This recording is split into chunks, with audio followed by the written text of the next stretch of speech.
하나님의 말씀 로마서 2장 6절입니다. 합독하십니다.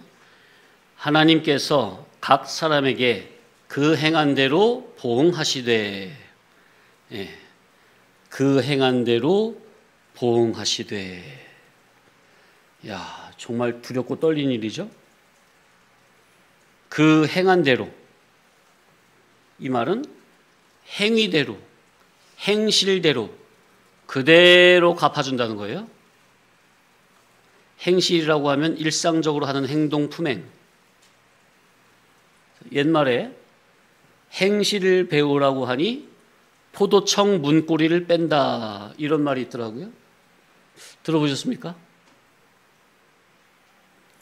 포도청이 뭐 하는 데죠? 조선시대 때 죄인들을 잡아 가두고 고문하고 두들겨 패고 하는 것이죠.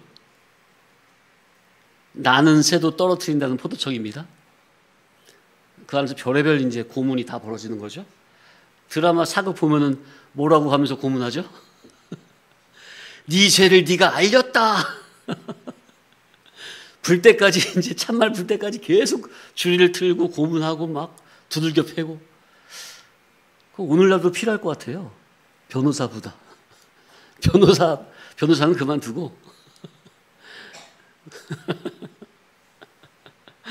참.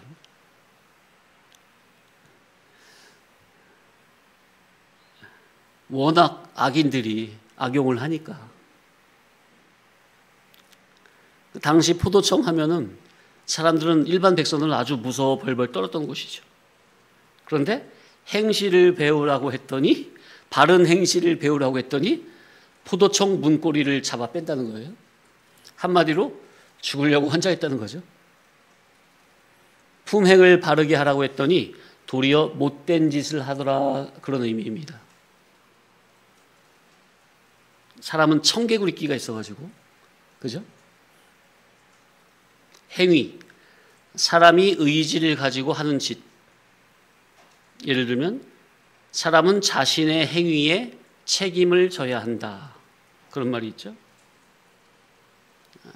그대로 보응하시되, 보응, 인과에 따라, 원인과 결과에 따라 선악이 되갚음을 받음. 자, 그래서 우리는 성경을 바로 깨달아야 합니다.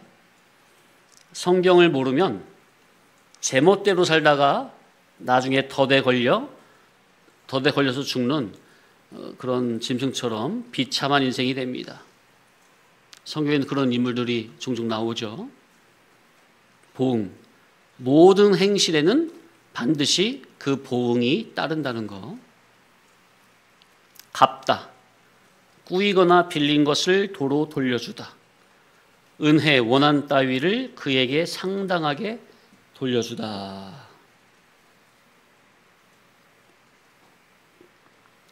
행한 그대로 돌려준다는 거예요. 자, 그런 의미에서 마태복음 25장을 보면 세 가지 비유가 나옵니다. 열처녀 비유, 달란트 비유, 양과 염소의 비유. 신랑 되신 예수님을 맞이할 준비를 잘한, 등과 기름을 준비한 지혜로운 다섯 처녀. 그렇지 못하고 등은 있지만 여분의 기름은 준비하지 못한 미련한 다섯 처녀. 기름이, 신랑이 더디움으로 기름이 떨어져 가니까 빌려달라 하니까 빌려줄, 그게 안 된다, 가서 사와라 그러니까 이제 기름을 사러 갔을 때 신랑이 오죠. 뒤늦게 이제 미련 다섯 처녀 와가지고 문이 닫혀 있으니까 두드리면서 문 좀 열어주세요. 그러니까 뭐래요, 신랑이? 나는 너희를 알지 못한다. 그런즉 깨어 있으라. 너희는 그날과 그때를, 곧 예수님이 언제 재림하실지 알지 못한다. 그러니 항상 깨어 있으라 하셨습니다. 또 하나님께서 맡기신 달란트를 갑절로 남긴 착하고 충성스러운 종에게는 주인이 더 많은 것으로 맡기고, 그래서 풍족하게 되고 주인의 즐거움에 참여하게 됩니다. 주님이 달란트를 맡기고 멀리 가서 왕권을 받아서 올 때 갑절로 남기면은 그만큼 대우를 해주시는 거고, 반대로 한 종은 주인께 한 달란트 받은 그것을 그대로 땅에 묻었다가 수건으로 싸서 땅에 묻었다가 그대로 내놓죠? 그러니까 그 악하고 게으른 종은 맡겨둔 그 달란트까지 뺏어서 제일 많이 남긴 종에게 줘서 주고, 그 무익한 종은 바깥 어두운 데 쫓아보내고 거기서 슬피 울며 일감이 있다 그랬습니다. 또 양과 염소의 비유에서는 임금이 양과 염소를 양쪽으로 가르고 양은 오른편, 염소는 왼편으로 가르죠. 오른편에 있는 양들에게는 의인들이라 칭찬을 하시고 영생에 들어가리라 선언을 하시고, 왼편에 있는 염소들은 마귀와 그 졸개들을 위해 예비한 영원한 불구덩이에 영벌로 들어가라고 선언하십니다. 왼편에 있는 자들도 우리는 다 했다는 거예요. 그런데 주님은 나는 너희를 도무지 알지 못한다는 겁니다. 마태복음 7장 23절에도 있죠. 누가복음 19장에는 열 문화의 비유가 나옵니다. 귀인이 왕위를 받으러 멀리 떠나면서 종 열을 불러다가 한 문화씩 나눠주죠. 이거 가지고 장사하라고, 이윤을 남기라고. 오랜 후에 왕위를 받아가지고 돌아오니까 근데 세 명의 종이 등장하는데, 한 종은 한 문화를 가지고 열 문화를 남겼어요. 한 종은 5 문화를 남기고, 한 종은 한 문화를 수건에 쌓아서 그대로 갖고 옵니다. 그러니까 10 문화 남긴 종에게는 10꼴 다실 권세, 5 문화 남긴 종에게는 5꼴 다실 권세, 한 문화 그대로 가져온 종에게는 그 뺏어가지고 10 문화 남긴 종에게 주죠. 그러면서 있는 자는 더 받아 넉넉하게 되고 없는 자는 그 있는 것까지 빼앗기리라 말씀을 하셨습니다. 그러니까 이 달란트 비유나 열 문화 비유는 우리에게 뭘 보여주느냐 하면, 주님께서는 저와 여러분에게 교회를, 성경을, 천국 복음을, 진리를 맡겨주시고, 달란트 문화가 뭐예요? 귀한 거 아닙니까? 종잣돈 아니에요? 귀한 천국 복음 진리. 주님이 다시 오실 때까지 주님이 주신 귀한 복음 진리를 가지고 복음 장사, 진리 장사, 구원 장사, 자타의 구원을 이루는 구원운동, 생명운동을 착하고 충성스럽게 하라는 거죠. 여기서 양과 염소, 그걸 의인과 악인으로 가르는 그 기준과 척도를 몸 밖의 착한 행실의 유무로 보면 안 됩니다. 마태복음 25장의 양과 염소의 비유에서는 행실로 나타나 있잖아요. 그죠? 양은 약한 자들, 어렵고 그런 자들 돌아보고 한 걸 주님께 한 거라고 해가지고 그 행실로 기준해서 말하잖아요. 염소는 그런 행실을 안 했다고 혼나는 거고. 근데 그건 계시지. 기록된 그것을 그대로 가지고 와가지고 양과 염소를 가르는 기준이 몸 밖으로 착한 행실을 많이 했으면 양, 안 했으면 염소, 이렇게 우리에게 가르라고 주신 말씀이 아니라고요. 곧 이력, 업적, 외모, 행위, 사역, 종교적 부흥, 확장, 성공, 이런 것과 같이 일이나 사역을 보암직하고 탐스럽고 크게 이루어 놓은 것으로 기준 삼아서 잘했으면 오른편, 못했으면 왼편, 그게 아니라고요. 주님이 교회된 우리에게 항상 원하시는 것은 주님의 본질로 의사 단일입니다. 아멘. 그리고 본질로 의사 단일이 된 속에서의 확장, 성장입니다. 이해되십니까? 그런데 대부분의 교회를 보면 본질로의 의사 단일은 안 된 속에서 몸 밖으로의 확장에 치중하려 합니다. 또 진리권 안에서도 보면 본질로의 의사 단일은 어설프게 하면서 어떻게 하면 부흥 확장 성공할 수 있을까? 이렇게 몸 밖의 것에 염려, 신경 쓰는 분들도 있습니다. 진리 성도와 교회가 해야 할 일은 주님의 본질에 의사 단일 적중성으로 맞추는 겁니다. 그러면서의 확장은 하나님께서 허락하시는 대로. 아멘입니까? 아예 생각이 이렇게 돼야지. 생각을 이 진리를 어떻게 하면 크게 확장시켜 볼까, 부흥시켜 볼까 하는 쪽으로 마음이 기울어지게 되면 그건 이미 본질에서 빗나간 것이요. 그렇게 되면 어느 순간 그나마 가지고 있던 진리 본질의 정신까지 잃어버리게 된다는 것을 명심해야 합니다.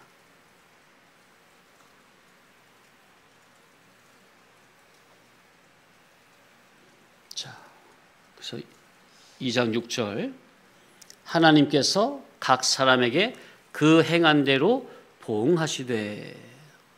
첫째, 행한 대로 받는다는 겁니다. 인과의 법칙이라는 거죠. 원인이 있으면 결과가 있고 원인이 없으면 결과도 없습니다. 자, 갈보리산 위에 높이 세워진 세 개의 십자가를 우리는 성경에서 볼 수 있습니다. 가운데 하나는 모든 선민들의 구원을 위한 예수 그리스도의 대속의 십자가죠. 양쪽에 있는 두 강도는 강도짓을 하다가 붙잡혀서 자기 죄로 말미암아 죽는 십자가죠. 그 중에도 한 강도는 죽으면서까지도 예수님의 거룩하심, 참과 의와 선을 강도질합니다. 같이 죽으니까 지금 예수님을 자기처럼 취급하는 거죠. 이게 계시적으로 보여야 합니다. 똑같은 자리에서 같이 죽으니까 자기 취급한다는 말이에요. 전혀 죽음의 질이 다른데. 물론 진리를 아는 성도들은 예수님의 십자가와 강도들의 십자가가 전혀 다르다는 것은 구별할 수 있을 것입니다. 자, 그런데 예수님은 십자가에 달려서 얼마 지나지 않아 잘 죽으셨습니까? 근데 강도들은 잘 죽었어요, 안 죽었어요? 안 죽죠? 안 죽으니까 어떻게 해요? 다리를 꺾어서 분질러서 죽여버리죠? 그러니까 살아있을 때 도대체 저 두 건강한 두 다리를 가지고 얼마나 못된 짓을 많이 했으면 죽을 때 아예 두 다리를 꺾어서 죽여버릴까? 또는 살아있을 때 두 다리로 얼마나 못된 짓을 많이 했으면 죽을 때도 저렇게 고통을 당하고 저렇게 처참하게 죽임을 당할까 하는 것을 생각해 볼 수가 있겠죠. 그러한 면에서 보면 그 강도가 남의 일로만 보인다면 성경을 바르게 보는 걸까요? 성도님들은 주님이 주신 건강한 두 다리를 가지고 어떻게 살아왔습니까? 구원되게 적극적으로 동참 협조하는 다리로 사용했습니까? 적당히 하거나 안주하거나 뒤로 빠지거나 미루거나 하는 쪽으로 사용했습니까? 내 다리라고 다닐 곳 못 다닐 곳을 분변치 못하고 말씀의 법도를 어기거나 성도로서의 옳은 행실을 벗어나서 내 마음대로 막 다닌 것은 아닙니까? 자, 행함에 대해서 믿음의 선지의 대표인 아브라함과 다윗을 생각해 보겠습니다. 첫째, 아브라함. 성경 야고보서 2장 20절로 24절 앞에 보세요. 시작. 아하, 허탄한 사람아, 행함이 없는 믿음이 헛것인 줄을 알고자 하느냐? 우리 조상 아브라함이 그 아들 이삭을 제단에 바칠 때에 행함으로 의롭다 하심을 받은 것이 아니냐? 내가 보거니와 믿음이 그의 행함과 함께 일하고 행함으로 믿음이 온전하게 되었느니라. 이에 성경에 이른 바 아브라함이 하나님을 믿으니 이것을 의로 여기셨다는 말씀이 이루어졌고 그는 하나님의 벗이라 칭함을 받았나니 이로 보건대 사람이 행함으로 의롭다 하심을 받고 믿음으로만은 아니니라. 그래서 제가 이것도 몇 년 전에 말씀을 드렸었는데요. 자, 온전한 믿음은 행함 플러스 믿음, 믿음 플러스 행함. 그러니까 믿음 따로, 행함 따로가 있는데 이것을 같이 해야 온전한 믿음이란 말입니까?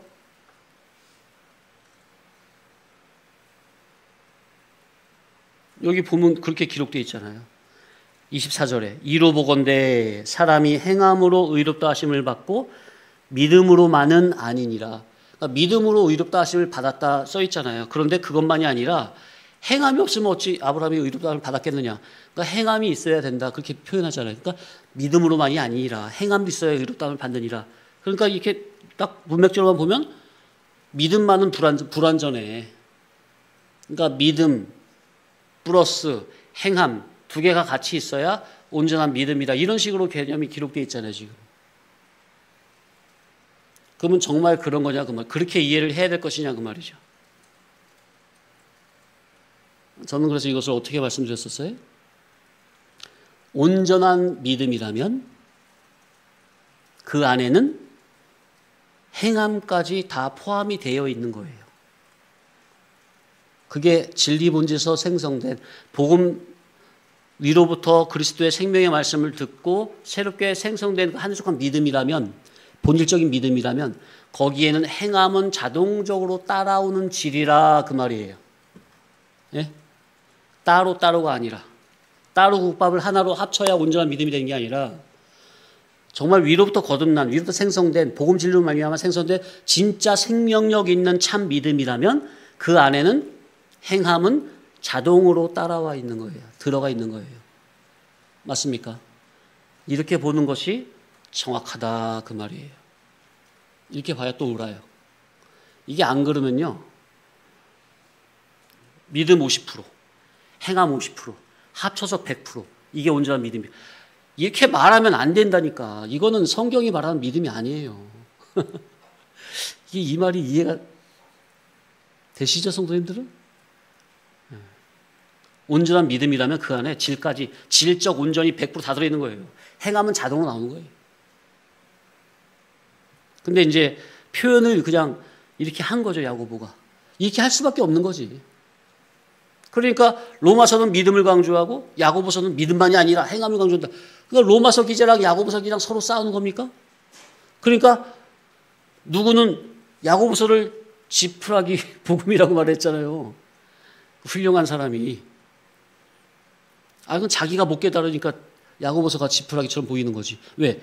믿음이 정말 중요하고 행함은 별로 그냥 저건데 왜? 아니 그게 아니라니까. 그러면 저처럼 온전한 믿음 안 하면 행함은 자꾸 따라오는 겁니다. 이렇게 말하면 제가 행함을 좀 약하게 말하는 겁니까? 아니 그게 아니라니까. 이해되십니까? 헷갈리지 않으세요?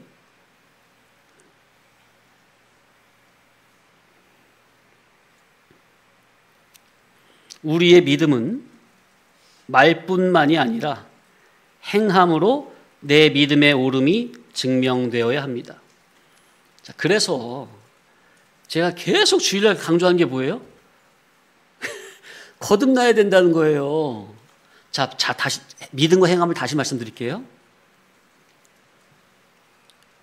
성령님이 감화 감동하시는 생명력 있는 천국 복음을 내가 마음에서 아멘을 전심으로 받아들이면 내 안에서 그 복음 진리로 인한 변화가 일어나죠. 그럼 내가 그 순간 중복적으로 거듭나짐이 되는 거죠. 내 속에서 천지개벽이 되는 거죠. 영의 눈이 열리는 거죠. 그렇게 위로부터 거듭난 믿음 안에는 행함은 들어있는 거라고요.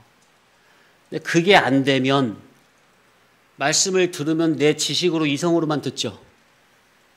내 머리에만 남아있죠. 그 진리가 나를 뒤집어지지 못했을 때 내 지식에만 있잖아요. 그죠? 그런 상태는 그건 온전한 믿음이 아니에요. 네? 거듭나야, 중복적으로 말씀을 하면 완전히 뒤집어져야 그게 온전한 그게 온전한 믿음이고 거기는 행함까지 들어있는 거라고요. 그런데 그게 안 되면 인간 차원에서 지식으로 믿음으로 그것만이 아니라 행함도 같이 해야 돼. 억지로라도. 억지자로라도 져야 되는 그런 부분도 있는 거예요. 신앙이 어릴 때. 맞습니까? 근데 거듭나면 본질적인 믿음 안에 행함은 자동으로 따라오는 거라니까. 굳이 뭐 하라 마라 말할 게 없어요. 맞습니까? 이렇게 거듭남과 연결지어서 믿음과 행함을 말씀드려도 이해가 되시는 거죠? 그러니까 본질적인 이치를 원리를 알면 다 통하는 거예요. 그러니까 믿음이 없을 때는, 그러니까 본질적인 믿음이 없을 때는 믿음도 있어야 되고 행함도 있어야 되고 이렇게 말할 수도 있어요. 이렇게 말할 수도 있다고. 근데 이 거듭나는 믿음 이거를 말할 때는요, 행함은 굳이 말할 게 없어요. 왜? 자동으로 들어있는 거라니까. 그게 행함이 안 나온다? 본질적인 믿음을 받은 게 아니야. 맞습니까? 네, 그런 거예요. 안에 불이 들어있으면 자동적으로 복음을 전하는 행함은 따라 나오는 거예요. 내가 해야지? 그게 아니라. 맞습니까? 확실하게 이해되시죠? 근데 내 안에 불이 안 들어있으면, 지식만 있으면 내가 이제 해야 돼. 내 의지로 힘써 억지 십자가라도 져야 돼. 맞습니까? 그럴 때는 그냥 가만히 있어야 되는 거예요. 그럴 때는 억지 십자가라도 지는 행함을 해야 되는 거예요. 그렇게라도 해야지. 이제 어떻게? 확실하게 얘기가 되셨습니까? 갑자기 원고에 없는 말 했어요. 그러니까 우리의 믿음은 말뿐만이 아니라 행함으로 내 믿음이 옳다는 것이 증명이 돼야 돼요. 아브라함은 하나님을 온전히 신뢰하고 믿는 믿음이 독자 이삭을 하나님께 번제로 바쳐드리는 행함을 통해서 하나님을 기쁘시게 했습니다. 자, 아브라함이 속에서 하나님께 대한 그 온전한 신뢰와 또 이삭을 하나님의 자녀로 믿음으로 신실하게 기른 그것이 없는데, 그 믿음성이 없는데 이삭을 바칠 수 있겠어요? 그 행함이 나올 수 있겠느냐고. 저 얼마나 제가 황당한 소리를 들었는지. 오늘 아침에 이제 학생들 수련회 때 그 강사 목사님이 중독에 대해서 오늘 아침에 설명을 했대요. 중독, 집착, 마약 중독, 술 중독, 담배 중독 그런 거. 유나 기억나? 근데 말하면서 아브라함을 예를 들더래요. 놀랬대요. 그래서 여기 중독 얘기하는데 아브라함 얘기가 왜 나올까? 근데 그분 목사님이, 여자 목사님이 하는 말이, 아브라함이 이삭을 100세나 돼서 얻었잖아요. 너무너무나 귀한 자식 아닙니까? 그러니까 아브라함이 이삭을 너무너무나 귀하게 100세에 얻어서 정말 금이야 오기야 애지중지 길러가지고 이삭을 너무나 사랑하고 해가지고, 근데 그 사랑이 아가페가 아니라 인간적인 사랑으로, 부성으로 집착해서 길렀다는 거예요. 그러니까 하나님이 그 아브라함을 보시고 잘못됐다고, 잘못 길렀으니까 그거 너 나한테 바쳐라, 그렇게 요구를 했다는 거예요. 어때요? 인간적인 생각으로는 그럴 법하죠. 아니, 아브라함의 믿음 우리가 배우고 있는 거, 아브라함 믿음 생각하지 말고, 흔히 인간 세상에서 노년에 100세나 돼서 아들을 얻었어. 얼마나 귀해. 금이야오기가 길렀을 거 아니에요. 그러니까 과도한 정말 애정을 넘어서 집착으로까지 기를 수 있는, 일반적으로 얼마든지 있어요, 없어요? 가능성이. 그런데 믿음의 조상 아브라함이 이삭을 그렇게 길렀다는 거예요. 그러니까 하나님이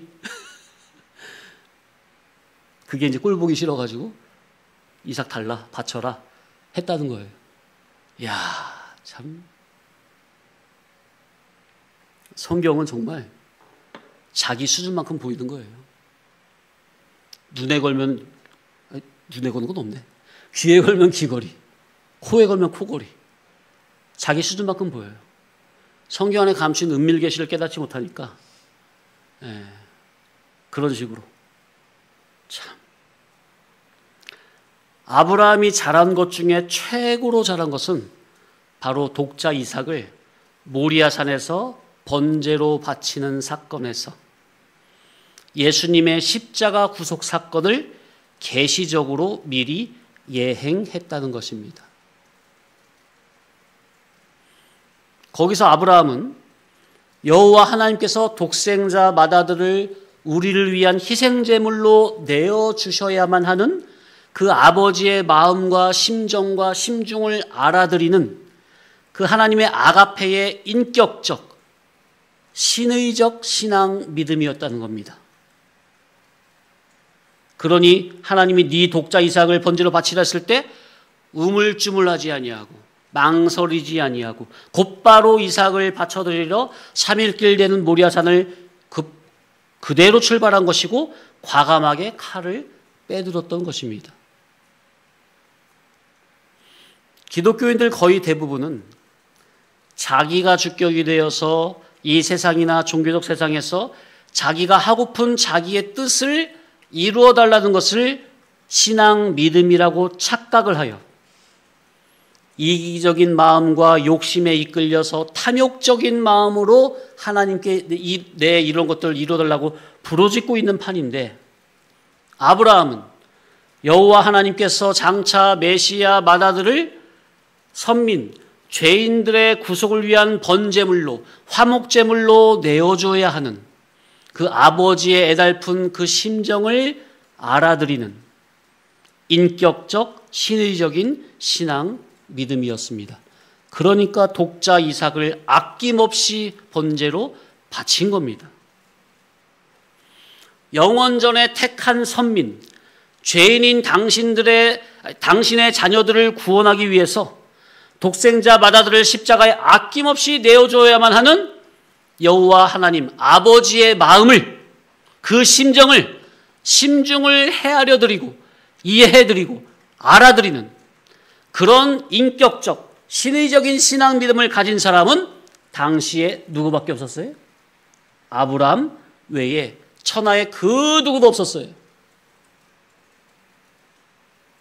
오늘날 이 시대에 수많은 교회들 중에서 그런 성도, 곧 아버지의 마음을 알아들이는 그런 성도가 과연 얼마나 될까?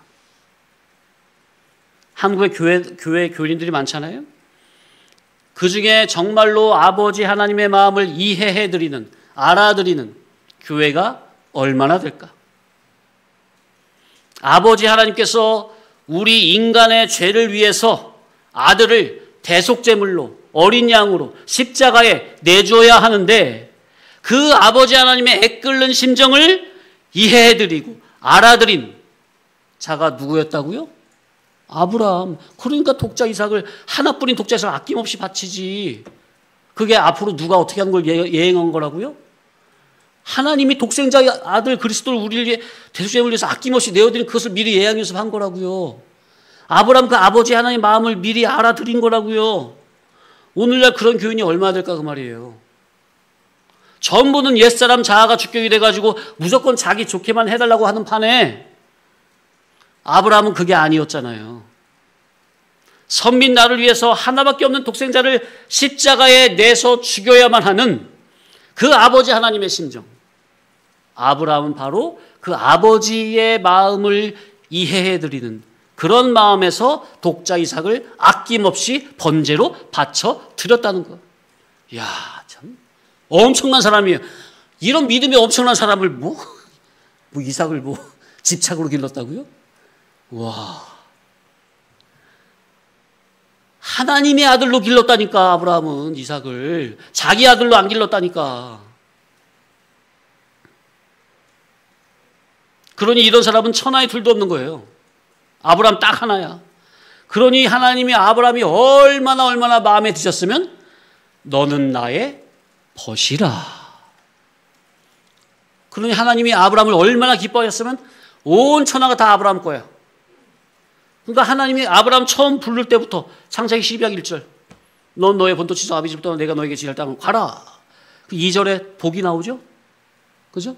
너를 축복한 자에게 내가 복을 내리고 너를 저주한 자에게 내가 저주를 내리리라. 복의 기간이 되게 하십니까? 참. 그러니까 그런 아브라함인 줄 하나님은 전지전능 하나님 모르십니까? 처음부터 아시는 거예요. 부를 때부터. 아브라함의 그 신앙이 어떤지. 그런데 왜 이삭을 바치는 사건을 허락하시는 거죠? 그 사건 없어도 하나님은 아브라함의 믿음을 아시는 거예요? 모르시는 거예요? 그런데 그걸 사건을 왜 통과케 하시는 거죠? 천상천의 그 사건을 통해서 아브라함의 믿음을 자랑시켜서 우리에게 자랑시키려고 보여주려고 아브라함을 봐라 그 말이야. 너희들도 아브라함처럼 만들어주겠다 그 말이죠. 그런 신앙 믿음으로. 하나님은 사건이 필요가 없어요. 다 아셔. 근데 누굴 위해서 사건이 필요한 거예요? 저와 여러분의 이룰 구원을 위해서.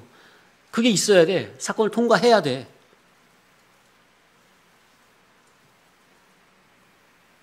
그래서 아브라함 복의 기간이 되지 않습니까? 아브라함을 통해서 복이 내려가는 거예요. 그러니까 아브라함을 제끼면은 자기가 죽는 거예요. 엄청난 복 아닙니까?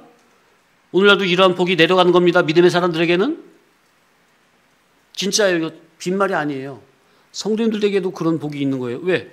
성도님들이 우리가 아브라함의 믿음의 후손 아닙니까? 성도님들도 아브라함과 같은 그런 믿음으로만 살면 성도님들이 복의 기간이 된다니까. 엄청나지 않아요, 유나에? 유나에게 믿음으로 선대하면 그 사람이 복이 내려가고, 너에게 안 좋게 하면은 저주가 내려가는 거라니까. 그런 사람이 어디 있어? 복의 기간이. 우리가 바로 그런 존재라고.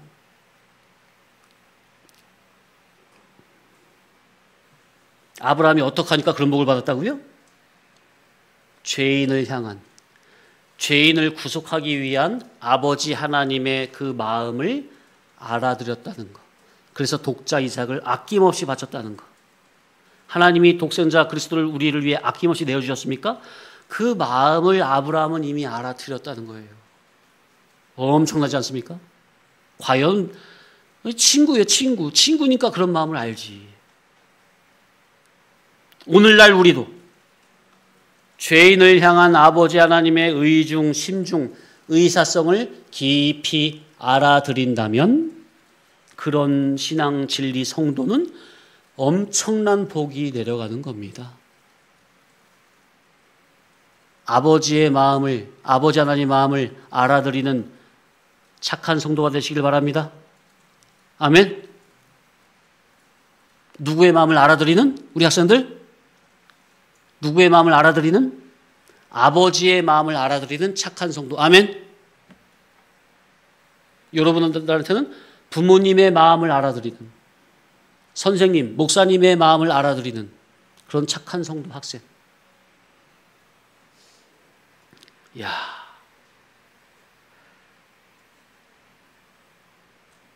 부모의 마음을 알아주는 자녀가 얼마나 될까? 교회 인도자, 특히나 진리의 종의 마음을 알아주는 성도가 얼마나 될까? 대부분은 자기 하나도 믿음으로 건사하기도 버겁지 않을까? 그러나 아브라함은 아버지 하나님의 마음을 잘 알아들였기 때문에 자기 독자 이삭도 아끼지 않고 하나님께 바칠 수 있었다는 것.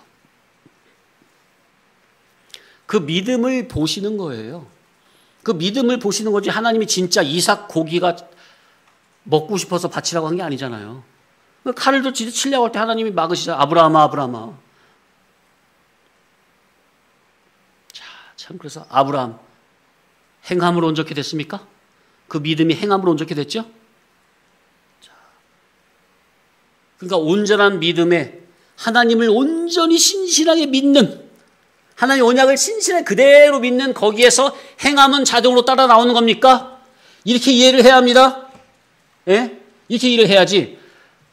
아브라함의 믿음이 있었어. 하나님 믿는 믿음이 있었어. 이게 믿음이 50%가 있었어. 이건 온전한 게 아니야. 행함 뒤에 50%가 따라 붙어야 더하 플러스 50% 행함이 나와야 그래야 비로소 100% 온전하게 되는 거야. 이렇게 생각하면 큰 오산이다. 이건 기독신앙의 믿음이 아니다.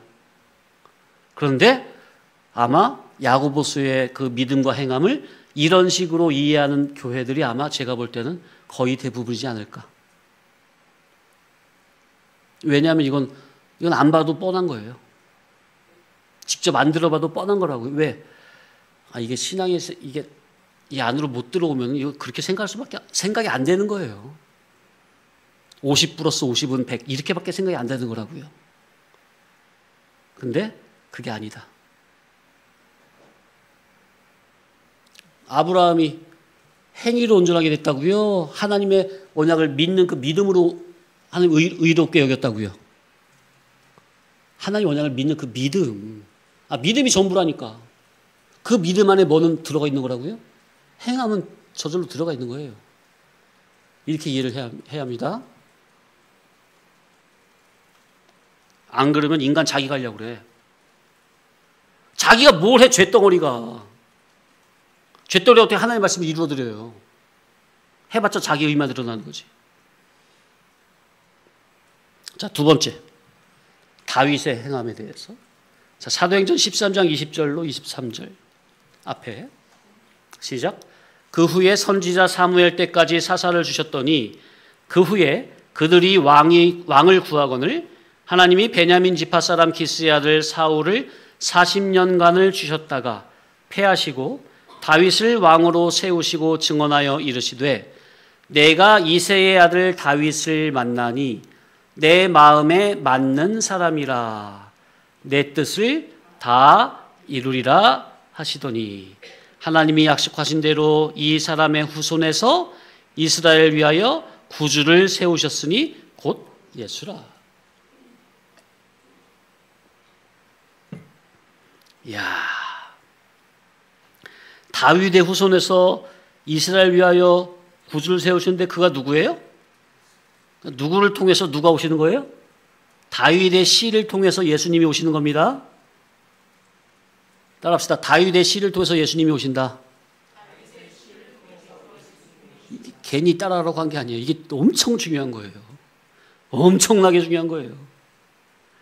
다윗은 진리 본질의 구원 계대가 내려갈 수 있는 참 신앙 믿음의 사람입니다. 다윗은 뭐가 내려갈 수 있는 참 신앙 믿음의 사람이라고요? 따라합시다.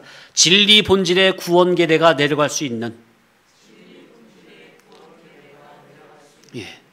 다윗의 생명 계대를 통해 앞으로 메시아가 나올 수 있는 다윗은 거룩하고 진실한 참 신앙 믿음의 사람입니다. 아멘.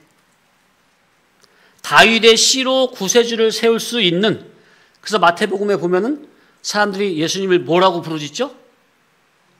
다윗의 자손 예수여 이렇게 부르짖잖아요. 나를 구원하소서. 다윗의 자손 예수. 질이 그렇다 그 말이에요. 다윗의 질이 그래요. 다윗의 그 신앙의 질로 쫙 타고 내려가면 누가 나올 수밖에 없는 질? 예수님이 나올 수밖에 없는 질. 이야. 그러니까 다윗은 이스라엘 다 찾아봐도 내 마음에 드는 사람 한 사람 없는데 이새 집안의 다윗이 내 마음에 합한 자리 이렇게 칭찬하신 거라니까요. 이야. 여호와 하나님의 마음에 쏙 드는 진리 본질의 거룩하고 진실한 신앙 정신 사상을 가진 자가 바로 다윗이라. 그리고 다윗이 잘한 것 중에 최고로 잘한 건 뭐예요? 하나님께서 다윗의 씨에서 이스라엘 위에서 구주를 세울 수 있는 거룩하고 진실한 진리 본질의 참 신앙 믿음의 사람이었다는 겁니다. 그거를 잘 준비를 했다는 거예요. 다윗의 씨를 통해서만 이스라엘의 구세주가 나오신다는 겁니다. 다윗의 씨. 그 당시 그런 사람은 다윗밖에 없어요. 아무도 없어. 하나님이 누가 내 마음에 합한가 전 세계를 두루 찾아봤는데 아무도 없어요. 이스라엘 찾아봤는데 없어. 유다 지파에서 딱 찾아봤는데 이새의 집안에 누구? 다윗 딱 하나밖에 없는 거예요. 얼마나 하나님이 기뻐하셨을까? 하나라도 있으니. 오늘날 이 시대에 주님의 마음에 쏙 드는 성도가 얼마나 있을까요? 그것이 바로 하나님의 마음에 꼭 맞는 겁니다. 다윗의 씨에서 메시아가 나실 수 있는 이 진리 생명의 계통이 정말로 중요합니다. 그러니까 다윗이 다른 걸 다 잘했어도 메시아가 나올 수 있는 그 생명의 계대를 준비치 못했다면 이거 헛일한 거예요. 이해되십니까? 그러니까 우리가 뭐 이것저것 뭐 다 잘해도 진리의 생명 계대가 이어지지 않으면 안 되는 거다 그 말이에요. 이게 끊어지면 망하는 거예요. 따라합시다. 진리 생명의 계대. 이게 우리 자녀 세대들에게 내려가야 돼요. 왜? 그걸 통해서 그 다윗의 씨, 그 혈통을 통해서 예수님이 오신다, 메시아가 오신다니까요. 그래서 성경에 다윗의 자손 예수여 하는 거예요. 그게 바로 그런 의미예요. 우리 용인 성도교회를 통해서 진리 생명의 계대가 끊이지 않고 내려가야 합니다. 아멘. 우리 자녀 세대를 위해서 기도하시기 바랍니다. 정말 아낌없는 물심양면의 기도와 헌신이 요구됩니다. 부모된 우리에게. 정말로.